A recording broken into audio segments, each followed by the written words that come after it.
Hello students, in this lecture video I'll be discussing about chapter 9 psychology and sports. So here firstly we will understand that how the personality of an individual sports person deals with the particular sport. So first of all let us understand what is personality, its definition, types and traits, and according to Sheldon and Jung what is the classification and big 5 theory.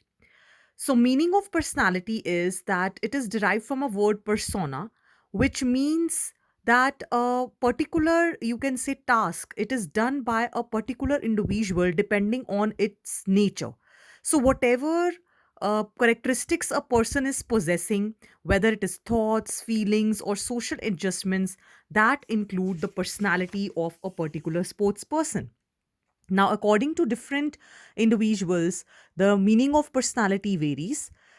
So, the personality is the most characteristic integration of individual structures, the interest. It is sum total of all the impulses, the experiences, as well as it is also a unity of mental and physical functions. It is integration of whole personality as a whole. So it is sum total of a behavior pattern of individual organism, which permits a prediction of what a person will do in a given situation. That is what is required during a sports. So what are different dimensions of personality? Actually, personality itself is dependent on a variety of aspects. So these are actually interrelated with each other. It can be physical, mental, social, and emotional dimension. So let us look at it one by one. Coming to physical dimension, it is the important part which is based on the first impression. Okay, like what is the body weight, what is the, you can say, posture of the body, what physical exercises, how much you can say stamina a person is having. Next is mental dimension, which is again most significant because during any sport, you have to be mentally sound. Your brain should be properly thinking and reasoning how to react in a particular situation, how to play with a particular player. Next is social dimension. We all are social animals, and we have to realize that a good personality is one who has good character, good etiquettes and manners, as well as work ethics. Next is emotional dimension. Everyone is emotional, so we should be emotionally stable. Whether we are having anger or we are having any stressful situation, we should have a good emotional stability for a balanced personality. Now, let us understand the different types of personality, like the psychologists divide the personality into four main types: A, B, C, and D personality. So, A personality is who are very competitive, they criticize their own self, and they always keep on working hard. And other thing is they can be easily getting angry if they are not getting any results. Next is type B personality. In this type, they are not actually of competitive nature. They are very easygoing, they are very passionate. They are not achieving more in life. They are satisfied with whatever they are getting in life. Next is type C personality. They are having a very pleasing nature, especially they are unable to express any emotions and they even deny their own needs. So, generally, these people are lonely and very much hopeless and pessimistic. Type D personality individuals, they suffer from high degree of stress because these basically people suppress their emotions and they always have a fear of rejection. So they are prone to heart ailments, depression, and they lead a poor quality of life. Now let us look at the different trait and types as told by Sheldon and Jung classification. So let us see the Sheldon's classification of personality. According to the body shape, he characterized it into three types: endomorph, mesomorph, and ectomorph. Endomorph are individuals you can see over here which have who have short arms and legs and they have a rounded physique. They have a soft body but their muscles are underdeveloped and they have a tendency to become obese. So, sports people generally, when it comes to endomorph, basically those who are weightlifting and powerlifting, they will have endomorph type of structure. Next, coming to mesomorph, these are in between. You can see over here, they have well developed body and evenly the fat is distributed. Okay. So basically, the top sports person in any sports are these mesomorphs. Next, coming to ectomorph, they are basically referred to slim persons you can see over here. They lack muscle mass, but there you can say endurance activity, the tendency to be flexible is more. So, for aerobic activities like gymnastics, these sports persons who are selected are having ectomorph type of body. According to Jung's classification, basically on the social characters, he classified different personalities as introverts, extroverts, and ambiverts. Introverts are those who do not share much, they are shy. Extroverts, they are over friendly, they are happy go lucky persons. Ambiverts are, they are, you can say, having both introvert and extrovert nature, means they depending on the situation they react, depending on the people they are surrounded with they react to it. Sometimes they will be considered as introverts, in other situations they are extroverts. Let us look at the big 5 personality theory. According to the big 5 personality theory, actually 5 dimensions are taken into consideration for overall personality. One is openness, means you love to enjoy new experiences, you are imaginative and adventurous. Conscientiousness means you are very prompt, you are very organized. Extroversion, again, those who are high energy and they are very talkative. Agreeableness means those who can agree, means they are generous, they are sympathetic to others. Neuroticism means those who are emotionally very stable and they are actually very, you can say, people who don't easily get tense. Now, next is motivation and its types and techniques. Now, what is motivation? Motivation is anything that will lead to, you can say, a condition that will cause you to act. Okay, if you are motivated to study, you will study without even anybody telling you to do so. So, here actually, what is happening according to conditions, you may be energetic. Like, for example, suppose you lost weight by doing some exercise. So, you will be motivated that, yes, I want to exercise and lose weight. Another is maybe you studied this time and scored good marks, and you will be again motivated and directed in a particular direction to have your all motives clear. So, the drive to strive is motivation.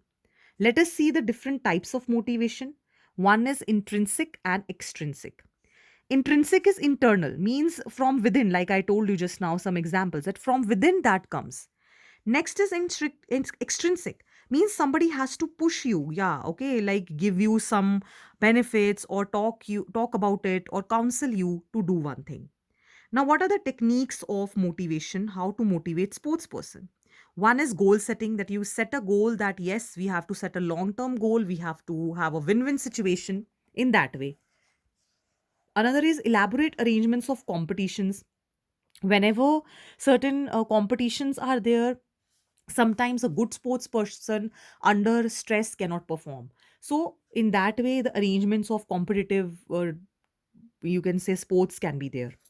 Spectators, so if there are good amount of spectators which are giving positive support, then also the motivation of the players happen.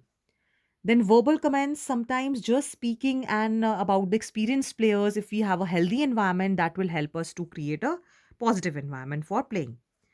Hypnotism, actually hypnotism means that basically simple and direct strength that can basically to train a person. Okay, motivation through hypnotism, as in to guide the person always in a positive way. Healthy sports environment is very much essential so that a unity is maintained within a team if it is a team effort. Knowledge of results, so now if good progress will obviously motivate the individual, so result oriented job should be there. Praise or blame, these both are having equal amount of motivation. Sometimes if somebody like mature athletes, they have least concern about praise, but the young ones, even blame if it is put, they can get depressed. Cash prizes, certificates and trophies, indeed the awards can make person motivated. Motivational music, another way of enhancing the motivation levels of the players. And obviously positive attitude, like yes you can. Another thing is positive self talk. Talk to yourself that yes, you can do it. I am the best. Next, coming to exercise adherence, reasons to exercise, and benefits of exercise. Firstly, what is exercise adherence? It basically means that you are sticking to one particular exercise routine. So, what are the reasons to do exercise? Enhanced physical appearance, you will have a better outlook. Improved emotional health. Once you exercise, different chemicals like endorphins are released into your brain, which will make you happy. Next, you will feel more energized, more stamina, decreased risk of any disease, body weight will be under control, regular exercise will avoid any health condition. For improved social relationships, you can join a dance class or something and have social interactions. For improved physiological health and fitness, also because all our systems of the body become efficient. What are the benefits of exercise? Lot many.